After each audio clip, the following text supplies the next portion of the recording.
Explain the whole Adrien Broner thing.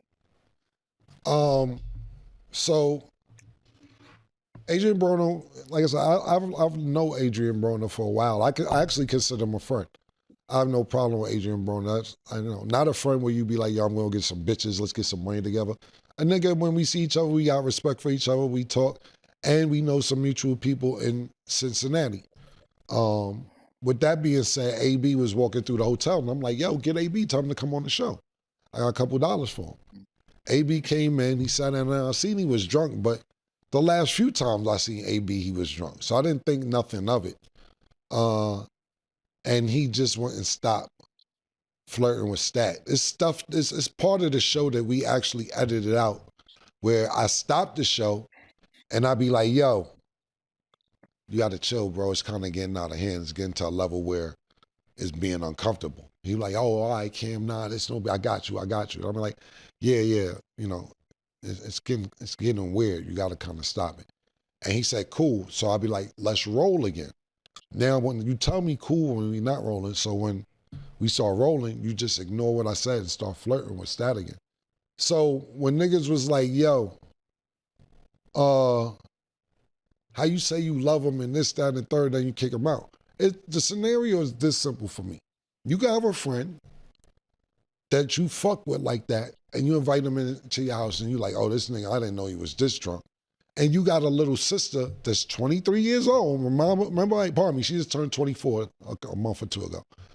A 24-year-old sister that your 38, 39-year-old friend keeps flirting with and keeps flirting with and keeps flirting with when you keep asking him to stop. And you like, yo, all right, I asked you several times. Like on the show, it may have been 2 or 3 times, but it was actually more like 7, 8 times. And so I asked him to leave. And that's why I asked him to leave, because a lot of people say Stat was laughing too much. Nah, she had nervous energy, because what wasn't on camera, she gave me a look, and that's when I knew. I was like, nah, now you gotta go, because she's uncomfortable.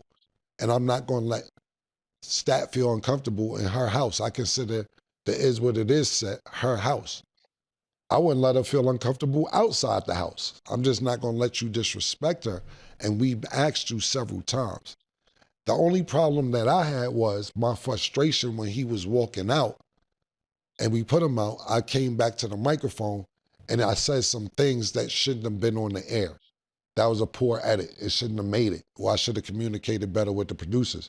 It was one of those situations where you sit down and you think you're talking to yourself or you're talking to the people in the room, and it ended up being aired. I didn't mean for what I said about AB to be aired, but that's one of them situations where like, fucking, not talking about AB, but you be like, can't fuck with this nigga. You say that about niggas that you cooler with than me and AB is cooler with.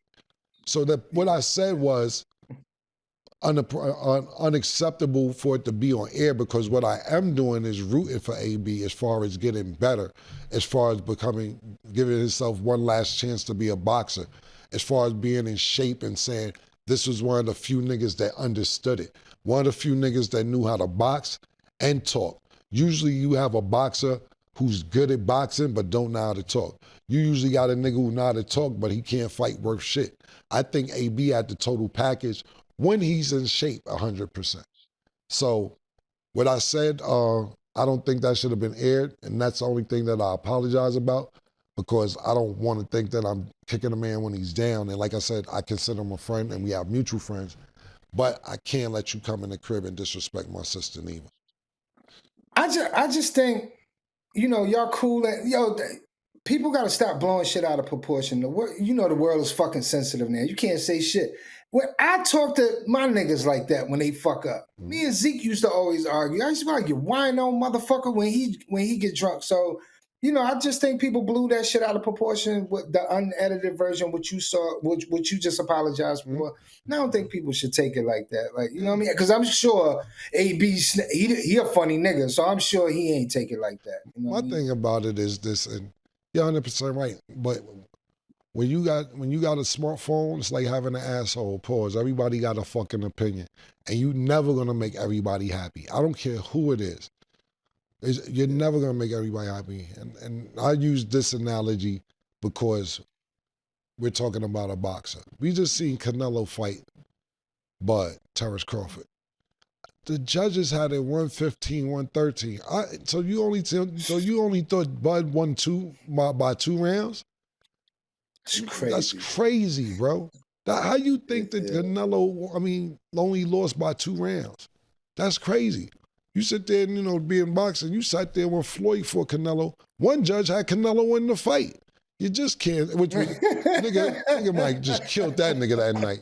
I was supposed to just shot him in the head. Of course I'm exaggerating. But like, yo, my nigga, you just can't please everybody. I don't know what else you want nigga to do. But it is what it is. Hope AB get better.